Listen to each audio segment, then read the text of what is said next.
Bonjour tout le monde, j'espère que vous allez bien. On est dans le noir, je vais allumer la lumière. Oups, voilà. Alors, ça va être plus du blabla en fait que je vais faire pour cette vidéo aussi. Parce que j'espère, Romilou, que tu ne m'en voudras pas. En fait, pour les questions 6, 7, 8, 9, 10, malheureusement pour moi, c'est exactement... je vais remontrer exactement les mêmes jeux que j'ai montrés dans la première partie. Parce que, en fait, j'ai pas vraiment deux tarots pour les autres et deux tarots pour moi. La sixième question, c'était quels sont les trois tarots que je vais utiliser pour les autres en 2023. Et ben, c'est exactement les mêmes que j'ai présentés dans la première partie, qui sont aussi des jeux que j'utilise moi. En fait, j'ai pas des tarots pour les autres et des tarots pour moi. C'est les mêmes, en fait. Voilà. Septième question, c'est quels sont les trois tarots que je vais utiliser pour moi au quotidien. C'est exactement pareil que dans la première partie, je vais utiliser mon MetaMuse, le Dreams, enfin voilà, c'est exactement les mêmes aussi. Et quels sont les trois oracles que je vais utiliser pour les autres? C'est pareil, ça sera les mêmes que j'ai présentés. En fait, voilà, ça sera un peu les mêmes oracles, enfin c'est pas un peu, c'est carrément les mêmes oracles et les mêmes tarots que je, si je fais ces questions-là, je vais représenter les mêmes. Voilà. Je ne sais pas si je m'explique bien, mais voilà pourquoi je vais un petit peu sauter ces questions-là, parce que sinon ça va être un peu redondant.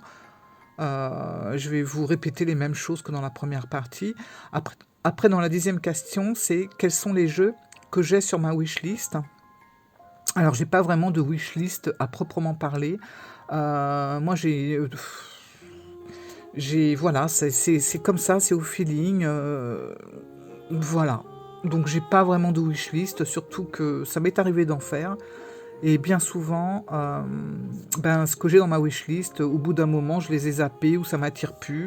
Et il y a des nouveautés ou des choses nouvelles qui arrivent, du coup, je zappe. Enfin bon, voilà.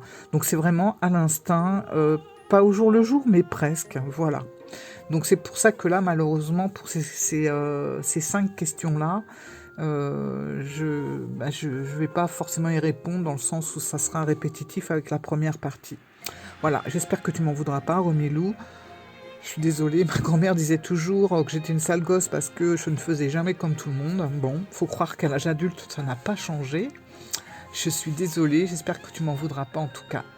Et puis, on va passer à la troisième partie du tag. Voilà, j'ai pris les questions. Alors, j'ai rien préparé à l'avance, rien, comme d'habitude. Donc, on passe directement à la cinquième question. Quels sont mes projets pour l'année 2023 pour ma chaîne?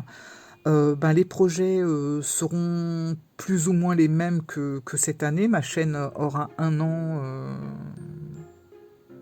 en février, je crois. En tout cas, pour ce qui concerne la cartomancie, les tarots, les oracles, tout ça. Alors, la seule chose qui va peut-être un petit peu évoluer et changer, si tout se passe bien, c'est que je vous emmènerai avec moi dans un autre pays, voilà, puisque je ne vis pas tout le temps en France.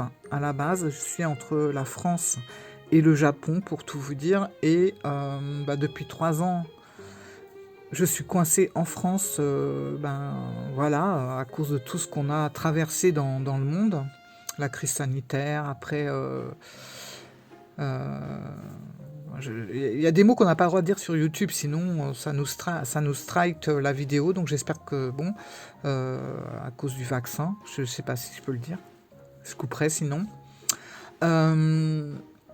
Bon, il y a plein de choses, voilà, et puis après, il y a le conflit, hein. Pour aller au Japon, on survole la Russie, en principe.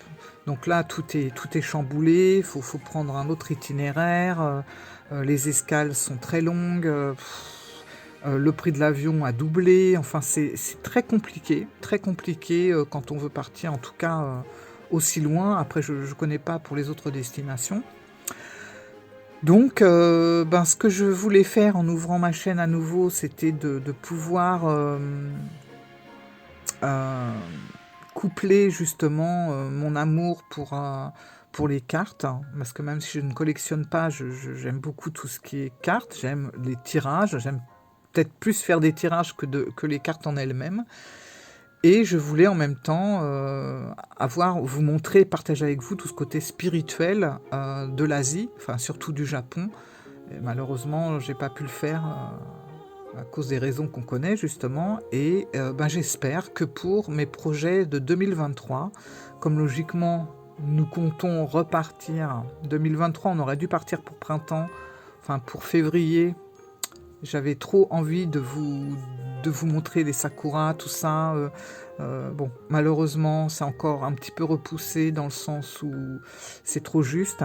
Et, euh, et les billets sont très compliqués. Enfin, il y a des escales de plus de 9 heures. Enfin bon, j'ai jamais vu ça jusqu'à présent. C'est très très compliqué. Et il y a des choses à faire. Et enfin bref, bon, voilà. Donc en tout cas, c'est sûr que cette année, nous y retournons. Donc il est clair que dans mes projets 2023, c'est justement de vous faire un petit peu connaître aussi tout ce côté spirituel, tout ce côté cartomancie, voyance, tout ça, mais vu d'un pays comme le Japon. Voilà, au Japon, il y a beaucoup de cartomanciennes, il y a beaucoup qui ont pignon sur rue. Alors, c'est pas du tout la même réputation qu'on peut avoir en France. C'est ça qui est très intéressant. C'est que c'est une profession qui est respectée, reconnue, contrairement en France. Hein. Et tout se passe très bien. Enfin, et c'est pas non plus une, euh, une profession où il y a de l'arnaque plus qu'une autre profession. Voilà. Donc, c'est vraiment intéressant de vous montrer tout ça, de vous montrer aussi comment je purifie mes jeux là-bas quand on va dans un temple, de voir aussi tout ce côté spirituel, du côté zen du Japon. Enfin voilà, c'est tout ce que j'espère pouvoir inclure dans ma chaîne en 2023, si tout va bien. Voilà, voilà. Alors, quel est l'arcane majeur qui va me suivre en 2023 et pourquoi ? Alors, ça aurait été mineur, j'aurais trouvé tout de suite. Majeur, par rapport à tout ce que je viens de vous dire, je dirais tout simplement le chariot. Voilà. C'est pas une carte majeure voilà, qui m'inspire plus que ça, mais je me dis que c'est vraiment la carte majeure qui va me suivre en 2023 parce que justement c'est une carte où on avance, c'est une carte où il y a beaucoup de mouvements, où on essaye d'aller au bout de ses projets, où on essaye de sortir de sa zone de confort et puis ça y est, on fonce. Enfin, pour moi c'est une carte vraiment qui me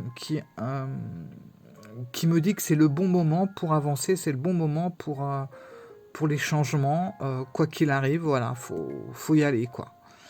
Donc, quoi, je dirais le chariot. Alors après, quel sera mon rituel pour la pleine lune ?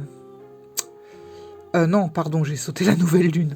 Quel sera mon rituel pour la nouvelle lune ? Alors, pour la nouvelle lune, j'ai pas de rituel, si ce n'est, par exemple, que je vais faire, et pas tout le temps, mais de temps en temps, je vais faire mon fameux chèque d'abondance. Voilà, ça peut être le seul rituel auquel je me tiens assez régulièrement à la nouvelle lune.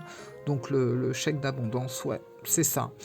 Et pour la pleine lune, quel sera mes rituels pour la pleine lune ? Pour la pleine lune... Après, pour la pleine lune, ce que je fais régulièrement quand c'est la pleine lune, ça va être de sortir mes jeux et mes pierres pour les recharger après les avoir purifiés. Voilà, c'est les seules petites choses que je vais mettre en place en fait pour ces deux rituels-là. Je fais pas énormément de rituels en fait, à part les rituels de purification, de rechargement ou chèque d'abondance, je fais pas grand-chose. Après la 15e question, quels sont mes 3 tarots les plus intuitifs en 2023 ? Ceux avec lesquels je me raconte une histoire. Quels sont mes 3 tarots les plus intuitifs en 2023 ? à l'heure d'aujourd'hui, à l'heure où je vous parle, après tout peut évoluer dans 3 mois, je vais peut-être vous sortir carrément autre chose en février, mais en tout cas là, mi-décembre, pour moi, c'est sans aucun doute. Alors, ouais, j'en ai 3. Bon, je vais dire qu'il y a le. Bah voilà, toujours pareil, hein, vous voyez, ça revient toujours pareil chez moi, hein. Ça va être le MetaMuse, ça va être le Dreams of the Past, ça va être.